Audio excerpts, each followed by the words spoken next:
رمضان کا مہینہ چل رہا ہے اور لوگوں کے روزے بھی ہوتے ہیں، اور اس حالت میں کرونا وائرس کی وبا بھی عام ہے، اور کرونا وائرس کا ٹیسٹ بھی کیا جاتا ہے روزے کی حالت میں۔ پھر لوگ یہ سوال کرتے ہیں کہ کرونا وائرس کی حالت میں اور روزہ بھی ہو تو اس میں اگر ٹیسٹ کیا جائے تو روزہ اس سے ٹوٹ جاتا ہے یا نہیں ٹوٹتا؟ تو یہ بات یاد رکھیں کہ کرونا وائرس کے لیے PCR ٹیسٹ کیا جاتا ہے،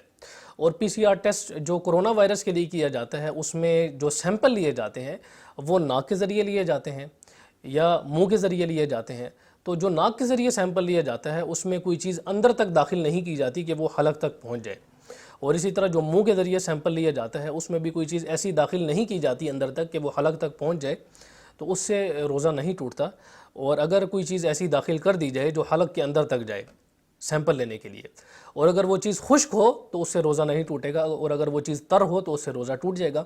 اور اسی طرح جو ناک کے ذریعے چیز اگر داخل کی جائے اور اگر وہ اندر حلق تک پہنچ بھی جائے، تب بھی اگر وہ تو کوئی دوائی وغیرہ لگا کر اسے داخل کیا ہے تو روزہ ٹوٹ جائے گا، اگر دوائی وغیرہ لگا کر داخل نہیں کیا تو روزہ نہیں ٹوٹے گا۔ لیکن جو ہماری تحقیق ہے وہ اس کے مطابق ہم نے یہی معلوم کی ہے اور ہمیں یہی پتہ چلا ہے کہ اس صورت میں جو ٹیسٹ کیا جاتا ہے، جو سیمپل لیا جاتا ہے، اس میں حلق تک کوئی چیز نہیں پہنچتی، اس میں منہ کے اجزاء لیے جاتے ہیں یا پھر ناک سے کچھ اجزاء لیے جاتے ہیں جن سے یہ معلوم ہوتا ہے کہ اس شخص میں کرونا وائرس کے اثرات موجود ہیں یا نہیں ہیں۔ تو اس لیے ہماری تحقیق کے مطابق جو اب تک ہمیں معلوم ہوئی ہے اس کے مطابق کرونا وائرس کے ٹیسٹ سے جو روزہ ہے وہ نہیں ٹوٹتا، اور اگر اس کے لیے خون کا سیمپل لیا جائے تب بھی اس سے روزہ نہیں ٹوٹتا۔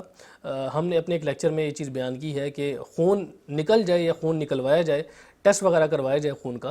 تو اس سے روزہ نہیں ٹوٹتا۔ حدیث میں اس بات کا معلوم ہوتا ہے کہ آپ صلی اللہ علیہ وسلم روزے کی حالت میں حجامہ کروایا کرتے تھے، کپنگ تھراپی کروایا کرتے تھے۔